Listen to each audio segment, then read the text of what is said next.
हमारे मन में कोई घटा और भाग नहीं होता, सिर्फ जोड़ और गुणा होता है। मैं नकारात्मक विचारों को हटाकर सिर्फ सकारात्मक विचार रखूंगा। आपको शुभकामनाएं, पर ये नहीं हो पाएगा। आपको बस थोड़ा ध्यान देना होगा कि ये काम कैसे करता है। आप देखेंगे कि आप जो हैं और जो आपने इकट्ठा किया है उसमें फर्क है।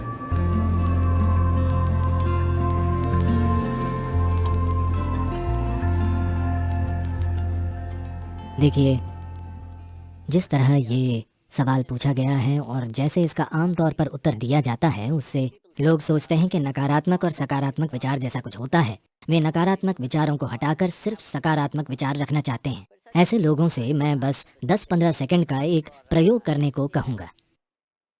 वे ज़बरदस्ती अपने मन से एक विचार हटाएं, जैसे अगले 10 सेकंड तक बंदर के बारे में मत सोचिए। बंदर का विचार न करने की कोशिश करें। आप देखेंगे कि आप बंदरों से भरे हुए हैं। तो मैं कह रहा हूं कि यह आपके मन का स्वभाव है, क्योंकि इस मन में तीनों पेडल रेस बढ़ाने वाले हैं। ब्रेक या क्लच नहीं है। आप जो भी दबाएंगे ये और तेज भागेगा। ऐसे मन के होते हुए नैतिक और धार्मिक शिक्षकों ने सिखाया है कि बुरी चीजों के बारे में मत सोचो। तब से वे हमेशा यही करने लगे। आप मन को ऐसे बिल्कुल नहीं संभाल सकते। इसके लिए आत्मज्ञान जरूरी नहीं है। अगर आप 2 मिनट आंखें बंद करें तो आप जान जाएंगे कि आप इस मन के साथ कोई जबरदस्ती नहीं कर सकते। तो मैं बुरे विचार हटाना चाहता हूँ, इस दिशा में कभी मत जाइए, क्योंकि आप जो हटाना चाहेंगे वो आपका गुण बन जाएगा। वो हमेशा हावी रहेगा। तो मुझे क्या करना चाहिए?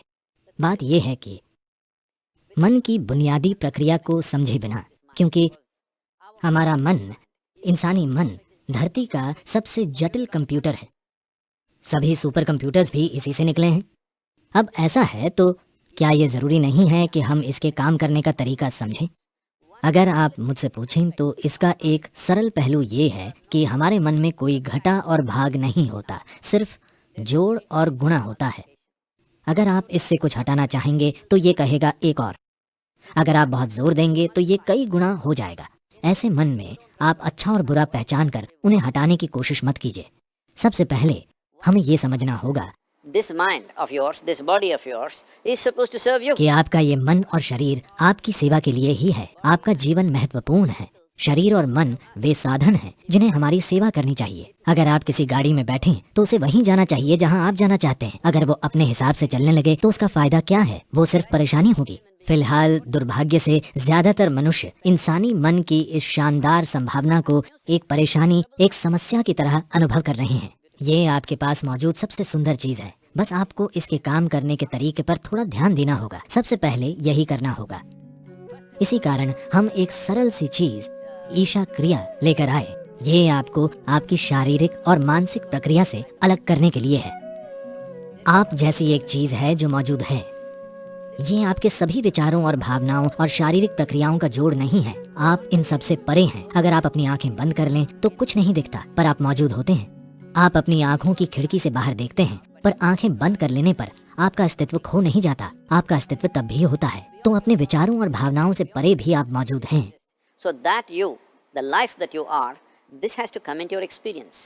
तो जो जीवन आप हैं उसका अनुभव करने की जरूरत है। ऐसा क्यों है कि अपने होने के सबसे महत्वपूर्ण पहलू को आप अपने अनुभव में नहीं आने दे रहे? फिलहाल हमारे जीवन का सबसे महत्वपूर्ण पहलू है कि आप और मैं इस समय जीवित हैं। बस यही है। मैं क्या सोच रहा हूँ, आप क्या सोच रहे हैं, ये महत्वपूर्ण नहीं है। हम इस समय जिंदा हैं, यही महत्वपूर्ण है। तो ये महत्वपूर्ण है कि आप अपने भीतर बुनियादी जीवंतता पर ध्यान केंद्रित करें। तब आप देखेंगे कि आप और आपकी विचार प्रक्रिया के बीच एक दूरी आ गई है। अपनी मानसिक प्रक्रिया और शारीरिक प्रक्रिया से दूरी बना लेना, यही कष्टों का अंत है। क्योंकि इंसान केवल 2 तरह के कष्टों से गुजरता है, शारीरिक कष्ट और मानसिक कष्ट। जब आप खुद के और मन के बीच, खुद के और शरीर के बीच थोड़ी दूरी बना लेते हैं तो ये दुखों का अंत है। इसे हर मनुष्य को जानना और समझना होगा। नहीं तो आप सोचते रहेंगे, मैं बुरे विचार हटाकर सिर्फ अच्छे विचार रखूंगा। मेरी शुभकामनाएं, पर ये नहीं हो पाएगा। 100% ये काम नहीं करने वाला, क्योंकि कोई विचार हटा नहीं सकता। उन्हें कुछ समय तक टाला जा सकता है। तो जब बुरे विचार आते हैं, आप कहें राम राम, शिव शिव, जो भी आप कहें, पर ये सिर्फ उनसे बचना हुआ। वो चले नहीं जाते। जिस पल आप उन्हें रोकते हैं वे बड़ी ताकत से फिर आएंगे, वरना वे आपके सपनों में वापस आ जाएंगे। तो ये बहुत महत्वपूर्ण है। सबसे पहले आपको समझना होगा कि आपका गुस्सा, नाराजगी, आपका जो डर है, जो भी नकारात्मकता आप पैदा करते हैं, आमतौर पर नाराजगी और गुस्सा हमेशा किसी दूसरे की ओर होते हैं। पर हमें समझना होगा कि ये जहर हम खुद पी रहे हैं और दूसरे के मरने की उम्मीद कर रहे हैं। सौभाग्य से जीवन ऐसे काम नहीं करता। अगर मैं जहर पीता हूँ तो मैं मरूंगा। मेरे जहर पीने पर आप नहीं मरेंगे।